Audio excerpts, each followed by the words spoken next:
Hey everyone, and welcome to another episode of the Fierce Feminine Rising. My name is Arajikai, psychologist and transformational coach.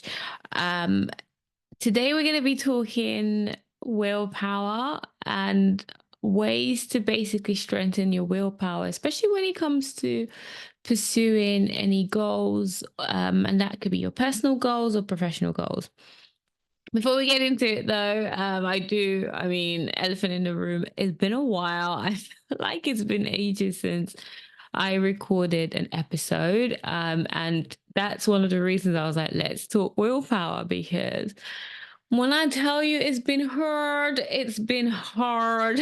like, where do we start? Let's talk willpower. So, as many of you may know, I started the Fierce Feminine Rising podcast over a year ago now.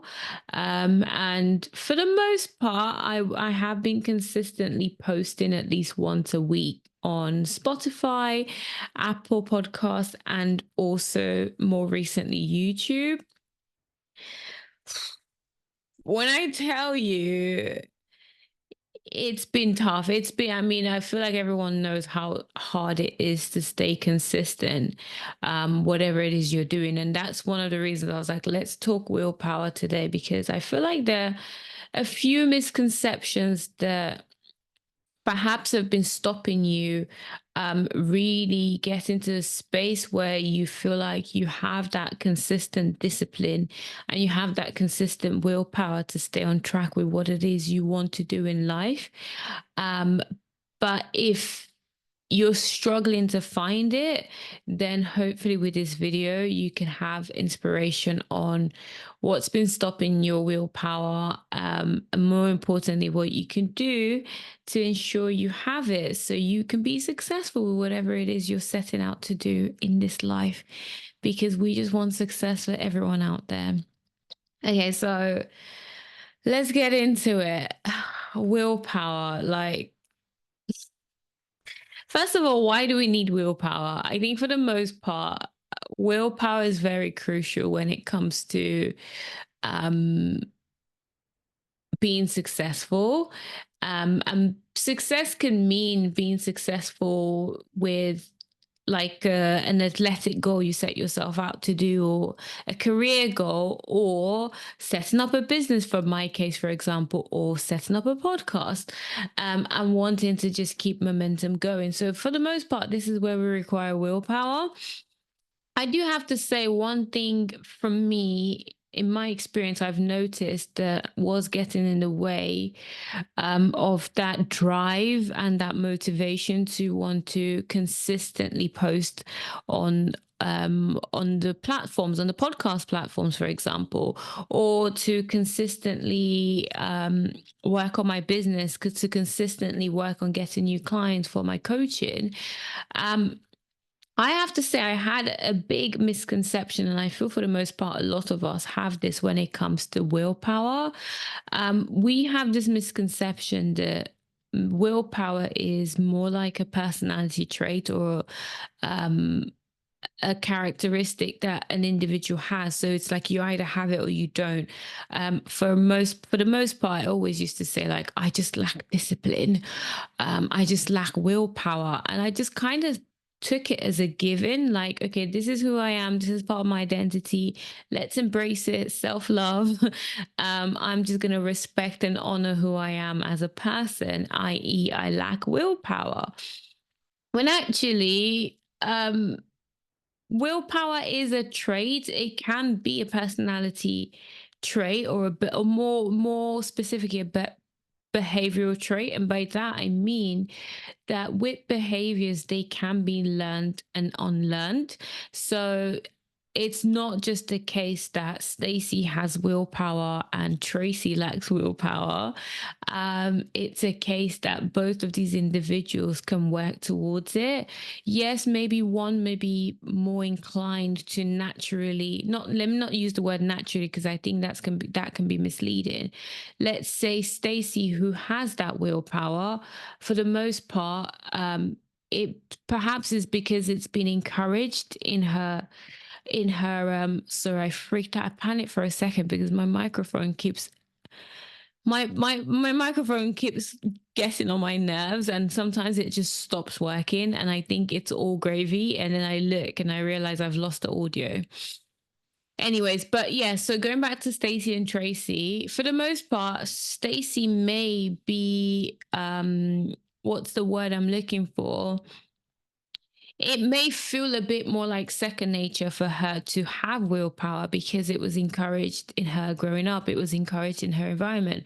While in Tracy, perhaps there were other ways that she was taught and showed how to achieve her goals, how to stay on track. So for the most part, Stacey may show more willpower than Tracy. I don't know why I chose to.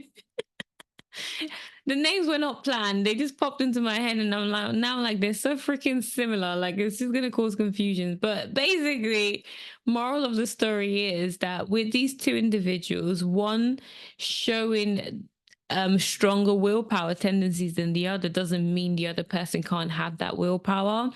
For the most part, it just may be that growing up, um, Stacey, who has and shows that willpower, was conditioned to consistently show willpower.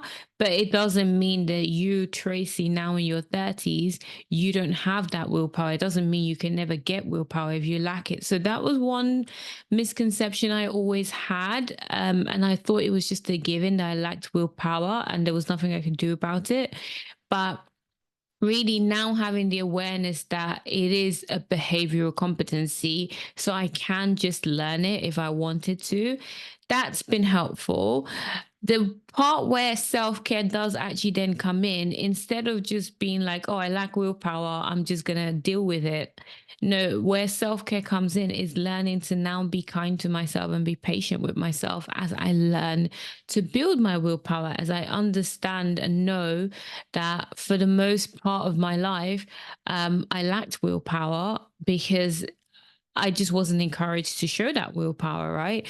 But now I'm growing into it, and now I'm understanding that I can build this willpower if I want to as a behavioral competency. Here's how I get it.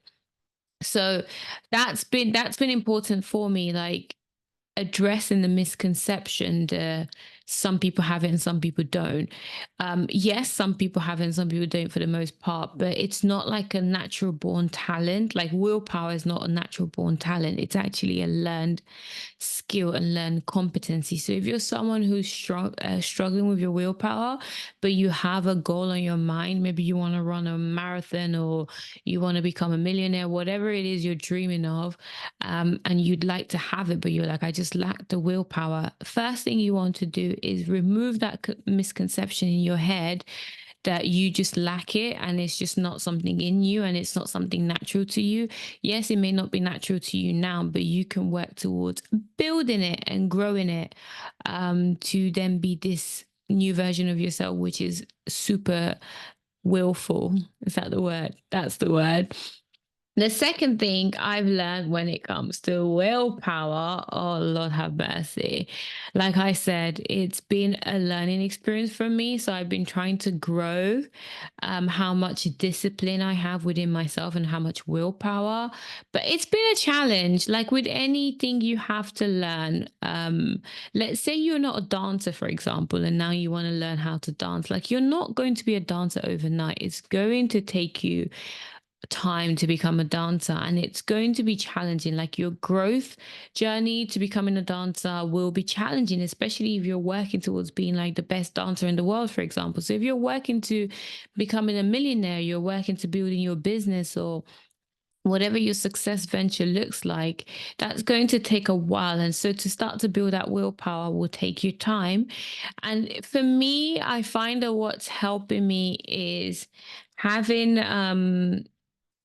a strong emotional motivation, because willpower is tied into motivation, right? Willpower is kind of like you lack that motivation inside of you to do something, right? You've told yourself you're going to wake up and go jogging every 4 days, and now you find you lack the willpower to go jogging. It's kind of saying you lack the motivation to do what it is you said you would do. So the second thing I noticed for me in terms of building my willpower, especially for my goals that I have, which is owning a successful podcast and also just being a successful entrepreneur as well, with an impactful business. One thing I've found is knowing my why, which I talk about with my clients a lot. I talk about it in my paid program. I talk about it in my transformational coaching, which, if you're wondering what I mean, check the link in the description. You'll see the link to one of the programs I've created called the Fierce Feminine Mastery. But for me, I found to help strengthen my willpower, knowing my why is very important. And the reason knowing my why is very important is it helps me create a strong emotional connection or a strong emotional motivator to whatever the goal is I have. So, what I mean by that is, if you want to be a successful dancer, guys, I keep using dancer because recently I've been obsessed with watching dance videos on social media. So that's why I keep using dancer as an example. But if you want to be a successful dancer or a successful podcaster like myself, you need to ask yourself, why do you want that goal? You need to ask yourself, why do I want this? I find this is very important to building that willpower, because there will be days, I'm telling you now, and I started talking about this at the start of the video, where which is another misconception. So there's the misconception that some people just lack willpower and some people have it, and that's it. There's nothing you can do about it. But the second thing I've noticed is there's a strong misconception that because you want to be a podcaster, for example, because you want to be a dancer, you would just naturally be motivated to do these things. You would just naturally know to do what's right for you. You would just naturally know you need to exercise. You would just naturally know you need to record your episodes and upload. You would just naturally be motivated to come sit in front of the computer. You would just be naturally motivated to have the content to be able to share with people. But I'm finding this is not necessarily the case. I also had this misconception as well. I also had this misconception that for me to have willpower, for me to be disciplined, and for me to be constantly motivated, I just need to focus on doing things I love. Like, I had that in my head and I was like, yep, that's the secret to life. Once I have this, I'll be good to go and I'll be so successful. And that's one of the reasons I was encouraged to do the podcasting as well, because I was like, I really enjoy podcasting. I see that as something I could grow and be successful at because I enjoy it a lot. And I do enjoy podcasting, but when I tell you that just because I enjoy it doesn't mean I'm like skipping to my desk saying, like, okay, time to record. Like, lots of things get in the way. Even today, like, I'm trying not to be conscious about it, but I chose not to use makeup today because that was one of the excuses I would put in the way to stop me coming to record. Because although I enjoy podcasting, I noticed that sometimes I just didn't necessarily want to come on and record, and I start making up these excuses that, oh, it's because I can't bother to put on makeup, or it's because I'm conscious about the way I'm going to look on the internet, and blah blah blah blah blah blah blah. But no, it's not necessarily the case. It's just that, let's face it, yes, if you enjoy something, right? Let's say you enjoy dancing and you want to be a dancer, you enjoy singing, you want to be a singer. Yes, you might enjoy it, but really, although I thought this was the magic sauce, like, just do what you love and it won't feel like work and you always want to do it. But the truth of the matter is, once you convert your passion into a living, once you convert your passion into something you want to do for a living, once you convert your passion into a potential money maker, it immediately becomes work. So it immediately becomes something you have to do instead of something you want to do. It becomes something you have to do instead of something you're doing for the fun of it. And if you're doing something just for the fun of it, of course, it's not going to matter if you record every now and then. It's not going to matter if you dance infrequently. It's not going to matter if you dance only when you feel like. But once you then want to convert your passion into a business, or you want to convert your passion into a goal that you're working towards, it will start to feel like work. It's not to say you just automatically stop enjoying it, but you may notice that you are less excited to go for it like you would have when it wasn't something that you were um, when it wasn't something you turned into a competition, for example, when it wasn't something you turned into a potential moneymaker. So do bear that in mind, and don't just assume that your passion is going to keep your willpower going. Your passion is going to keep you motivated.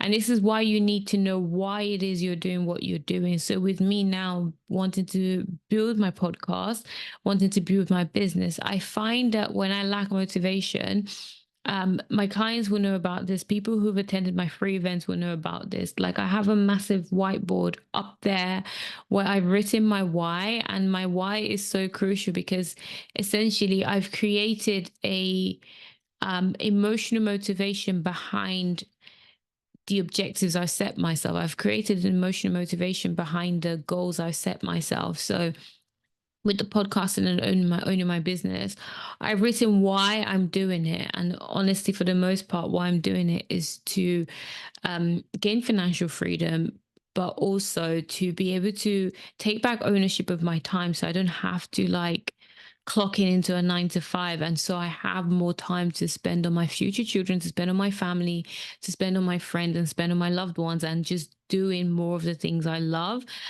When I want to do it, whenever I want to do it, type of thing. Like, that's my why behind my goals. And I do find that in like this week, for example, or the last couple of weeks, where I've struggled to get in front of the camera and record a podcast, I had to tap back into like, why are you doing this? Like, what is the reason for you doing this? So I do find that to help build willpower, you want to try and tie a strong emotional motivation behind your goals. You want to ask yourself why, and you want to connect with why you're doing what you're doing. Because if you're like, oh, I'm just doing it for the money, potentially that might keep you motivated. If you're like, oh, I'm doing it just because I want to win, um, I don't think that's strong enough to keep you going on days where, like, especially if it's like a physical activity you're doing, on days where your body wants to give up, or on days where you mentally want to give up. I don't think that will be strong enough. If you're like, oh, just because I want to win, like, you have to go into, why do you want to win? I want to feel good about myself. Why do you want to win? I want to make my mom happy. Why do you want to make your mom happy? Because I love her so much and she's sacrificed. So, like, whatever it is, you have to really have a strong reason. So I got distracted. I could see this nail, like the nail polish has come off. So I was like, oh, quickly rub it off while they don't see you. I saw, honestly, now since you guys may have known, I used to do audio podcast for people who listen on Spotify and Apple. By the way, I used to do audio podcasts, and I've moved to video podcasting now for my YouTube. And so many times I forget that people can see me. Like, I forget I'm on camera, and I start doing little random things. Anyways, you guys know, if you've been listening, you know that I don't really edit my videos. I just try and do one take. So all of this is gonna be inside the video, and you're gonna have to listen to me and my monologue. But yes, knowing your why is very important to helping you build willpower. And then move into the third way that I find has been helping me. Because going back, I see I sidetracked myself, but going back to what I was saying, this last couple of weeks has been challenging for me to um, post. And because I have been busy, to be fair on myself, I have been busy working on more content for my program, and that's what's kept me busy. And my mental capacity has just been like, it's so been intensely focused on that project that I struggle to give my time love to the podcast. But now I was like, okay, all right, come on, we have to do this, we have to do this. And I could see myself like resisting. I could feel myself resisting. And I had to go back to my why that I have written up there, and remind myself like why I'm doing it.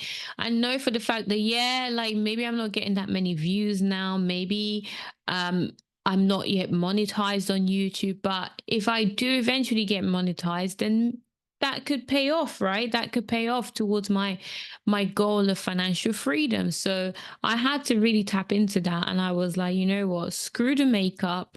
Like, if you're saying you don't want to do it because of makeup, I dare you to go on there and just record without putting on makeup, and that's what I'm doing right now. So knowing your why is definitely very important to helping you stay motivated. And then the third point I was going to move on to was clearly I'm rusty, because now I'm like, I feel like I'm sidetracking a lot more than I normally do. Anyways, the third way to help build your willpower is micro wins. So I find this is actually very important, especially for very long term goals, number one, but for goals where it's going to take a while for you to see any return on your investment, for you to see any return on your effort. And I'll go back to my podcasting, right? I've been podcasting for a year. None of my platforms are monetized as of today. I'm now doing on YouTube. That's still not monetized. And like I said, for sometimes I spend my time like researching topics to talk about, doing amazing interviews, and then it gets like the video gets like 10 views, and I'm like, are you kidding me? Like, I spent all that time and it's getting little zero, like tiny views. So now I'm finding it really helps to set myself micro wins. And by micro wins, now I've just noticed my hands are dry and I'm getting distracted by that. By micro wins, I mean like telling yourself, like, okay, my aim is to record one podcast this week, and then completing that. Then my next aim is to create the description for YouTube, and then the next thing is, okay, my next win is to create a description for Spotify. My next win is to actually upload it onto YouTube. Like, I find that breaking the task and activities down into minuscule, tiny wins, I think that's very important. And now I'm finding I'm working so hard to like focus on wins that are within my control. So instead of like trying to set yourself a micro win, like, oh, I'm gonna work towards getting 100 views, because I'm like, that's not really within my control, right? I can do my best to make the content engaging. That's within my control. I can do my best to give you guys my amazing personality. That's within my control. But the YouTube algorithm is not within my control. I can try and study and understand like what it takes to bump up my episodes on Spotify or Apple or YouTube, for example. But I don't really, it's not really within my control if people want to watch, if that makes sense. But what's within my control is making sure I feel like I gave my best in the video. What's within my control is feeling like I uploaded on time. What's within my control is making sure that um I created the descriptions and stuff like that. So I find setting myself micro wins that are within my control, as opposed to external control, as opposed to like, oh, try and get 150 likes, because at the end of the day it's not really within my control how many likes I get. Yes, it's within my control how engaging the content is, which might then influence how many views I get, or how many likes I get. Yes, that's a potential, but really I focus, and I'm learning to focus on what is in my direct control in terms of what I can set as micro wins. And I find that helps me with my willpower, because imagine, for example, and bear with me, guys, if you are people who have no interest in like YouTube, for example, and you're just like kind of rolling your eyes at the examples I'm giving. But it's the same with any goal you set yourself. If you focus on external validation before you can celebrate your win, if you focus on external validation as a potential for a win, then you're more likely to feel deflated. I'll give you an example that's not YouTube related. If you're a business owner, for example, or even you're an employee and you have your eyes set on a bonus, and you're like, oh, for me to feel like I'm a good performer, I must get a 15% or 20% bonus from my company, that will mean I'm a good performer. You're more likely to feel dejected and you're more likely to feel deflated if at the end of the day you don't get that 15% bonus. But if you say to yourself, um, as long as I know I gave him my 100, and you come to an agreement within yourself what 100 means to you, you would know this more than I do, depending on the type of job you do. But if you know that, okay, if I can attend things that are quantifiable, they're within your control. So if I can respond to 10 emails, that's within your control, right? And that's quantifiable. If I can meet my deadline, that's quantifiable. So focus on wins like that. I find helps with willpower, because then you're less likely to feel deflated and dejected when because if you set yourself a goal that's too high, um then you're more likely to feel deflated and feel and lack that willpower and lack the discipline to keep going, because the bar you set yourself was already way too high. So bear that in mind, and this is actually for employees as well in the workplace, because I remember when I used to work in my 9 to 5, that was a very common thing where employees would be given unrealistic expectations by leadership, and leadership thought that was a way to incentivize people to grow and to people to keep aiming high. But in scenarios like that, if you feel like your leadership team is setting you super ridiculously high expectations, I would say work within yourself to set yourself your own actual realistic expectation of what you think can be done. And have that conversation with your manager as well and be like, listen, dude, like, I know you set me this expectation. And yes, I can try and stretch myself, but for the most part, this expectation is unrealistic. So I think this is a better expectation, a more realistic goal that I would like to work towards. So set yourself micro wins like that are more realistic, and I find that helps with building willpower for achieving your personal goals or professional goals. And then the last two, so one is micro rewards, which I haven't done this. Well, I kind of have, but I Googled this and found this. And I don't really use it very regularly. But one of the recommendations in terms of helping you stay motivated, especially if you're lacking willpower to keep going when it comes to doing certain things, is they suggest like micro rewards. So, for example, if you're someone who struggles with exercising and you want to you have a fitness goal, they suggest a micro reward like listening to music while you exercise. And you might be thinking, girl, that ain't no reward. But it actually is. If you love music, doing something like rewarding yourself, listening to music while exercising, they recommend as a way to help you with your motivation and help you with your willpower. The reason I was going to say I haven't tried it, I have tried it unknowingly. So sometimes when I'm working, when I'm like responding to emails or doing content creation for my business, I will listen to music, but I try and avoid like music that is too noisy, or music that I try and avoid new music, and I mainly try and listen to instrumental music so it's not so distracting. But I used that, and I didn't really know that was a way to help with willpower and motivation, but apparently it is. So you probably already knew that, but if you didn't, then you've learned something new, like I've done. So I do use it once in a while, but for the most part, that should help you with your willpower. Bear with me. I'm just going to grab the charger for my laptop and then I'll start recording again. Okay, so where did I stop? Okay, yeah, so before I share the final way to build your willpower, I want to take the opportunity to share with you guys, if you are interested, I do run it's an I always struggle to pronounce that word. Should have practiced it before I pressed record. But essentially, I run a program called the Fierce Feminine Mastery. It was in format of a group coaching program, but I've recently made it available for you to just purchase and go at it at your own pace. And it's to support women who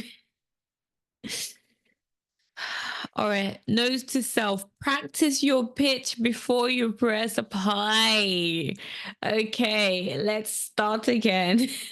The fierce feminine mastery is for women who want to focus on letting go of their fears, insecurities, and learning better ways to embrace negative emotions. And the reason you want to be able to do this is because for the most part, a lot of us have amazing dreams and goals we would like to accomplish out there, be it personal or professional, but we let things like our negative self-talk, self-doubt, fear, insecurities hold us back. So the fierce feminine mastery is about helping you gain self-mastery, um, of your mindset through psychology, through coaching, and through transformational practices that really help you cultivate self awareness.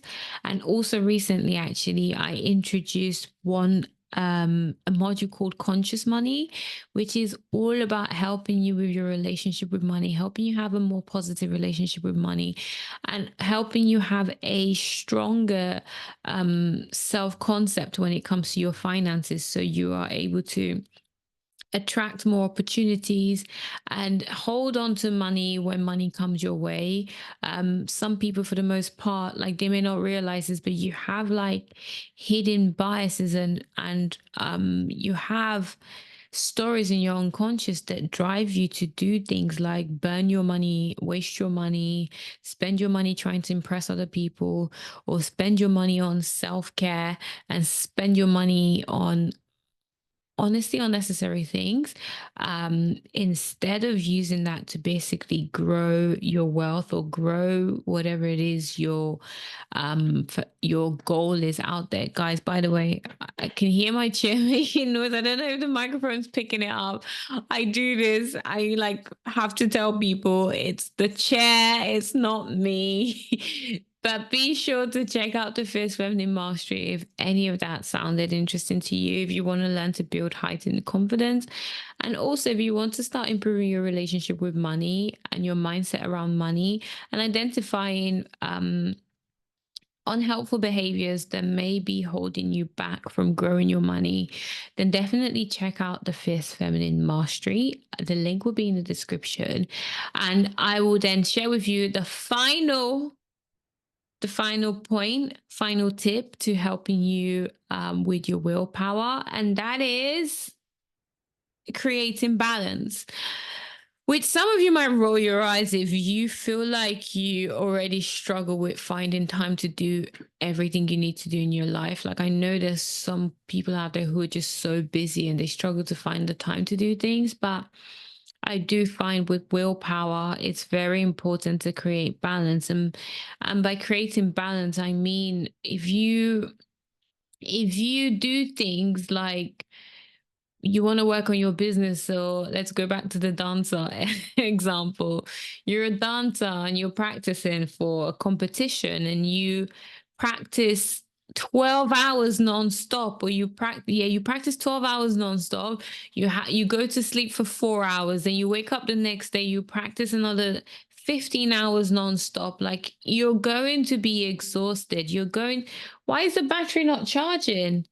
Oh, I know, because I forgot to actually plug in the socket. Bear with me one moment, guys. Okay, we're good to go. I wondered why the screen was going darker, because normally when the battery's dying, the screen keeps going darker. And I was like, why is it going darker? That was why. Okay, back to normal scheduling. Creating balance, I find, is so important. If you stretch yourself to the point where you literally can't mentally keep going, physically keep going, then of course you are more likely to give up. You are more likely to not want to carry on. And I find this with myself. I thankfully, touch wood, I've stopped doing it for a while, but there was a phase in my life where working on my business, I would literally, especially when I found like the inspiration and motivation to um work on content for my program, for example, I would literally do long hours and stay up all night. Then I'd sleep for a few hours. Then I'd wake up and I'd go straight back at it. I wouldn't even eat. I would just work for hours nonstop, to the point where I exhausted myself. And then I would have completed the program, but then I have no battery. I have no mental or emotional battery to promote my program. I have no mental or emotional battery to tell people about my program because I'm just so exhausted. And I exhaust myself to the point where I can't even look at the program anymore. Like I used to do this and I used to go into peaks and troughs. And the thing is, the peaks were so high that the troughs then end up being super low, in the sense where I literally cannot physically bring myself to work on my computer. I cannot bring myself to do anything related to the business anymore because I just don't even want to look it in the face. So you do have to bear this in mind and learn to create balance, learn to enjoy yourself, learn to have fun while working on your goal. There's so many people who do this where, like, for example, they want to run a marathon and they don't do anything about running the marathon for months, and then they realize the marathon is 1 week away, and then they start training 1 week before, and then of course they're exhausting themselves because um, they've left it so last minute. So to help you create balance, you want to, number one, make sure your timelines are realistic. You want to, instead of telling yourself, I'm going to be the best dancer in the world in 1 week when you've never danced in your life, tell yourself, okay, probably going to take me a couple of years to become the best dancer, considering I've never learned how to dance in my life. So setting yourself realistic expectations, and also incorporating your goal, incorporating what you're working towards into your life, I find is very important. I'll give you an example. If you want to exercise, find ways to, if you want to start exercising more often, find ways to incorporate that new thing, new activity into your life to avoid you feeling like you're going out of your way. Um, I learned this the hard way. And even recently, like you guys may have known, people who've listened to previous episodes, I do go swimming regularly. And I was doing that. I was doing so well for months. I was doing it for a year actually, consecutively, and I was doing so well. And then I made a tiny tweak to my routine where I used to have a car. I gave up my car. Um, and now, because I don't, so my swimming pool is 15-minute walk from my house. And I used to drive, which might, yeah, I know that's ridiculous that I drive instead of just walking 15 minutes. But when I tell you that, because I was able to drive, and I incorporated it into my day where I would drive to the swimming pool, I'd finished and I'd drive to the supermarket to do my shopping that I needed to do. And it was just so convenient for me. But when I gave up my car, I'm telling you now, like I struggled to go swimming. Like I haven't been swimming in a month because I gave up my car. And now I've lost that convenience of driving to the swimming pool, then going to do my shopping. So I do believe that I had, one of the reasons I was able to have that willpower to consistently go swimming is because I found a way to incorporate the activity into my regular life, which was being able to go do the food shopping after swimming, and also just the convenience of like jumping into the car, jumping into the swimming pool, especially when it's cold in London, and then jumping back into the car and jumping back into the house. Like that was nice. And it really helped me. But now that I don't have it, I'm like struggling to stay on top with my fitness goals. So do bear that in mind in terms of helping you create balance. I went a bit off topic with the balance there because then I started talking about convenience, but it is partly to do with balance. But going back to balance, you do want to ensure that you're not overstretching yourself, and you're not telling yourself, I'm going to work out 10 times a week when you don't work out now. Like you need to, everything in moderation, and you need to find ways to create a balance so you're still enjoying your life as you know it, but you're contributing or investing or putting in the effort into um this new activity you're doing, and that should help you with your level of willpower. Okay, I'm going to love you and leave you on that note because because I can. And I'm still trying to find like good outros. I know I have an outro for Spotify and Apple, but I'm trying to find a good outro for YouTube. I suppose I'll just follow what the YouTubers that I watch say, which is if you've made it this far, then like, comment, and subscribe, and I will catch you in the next video.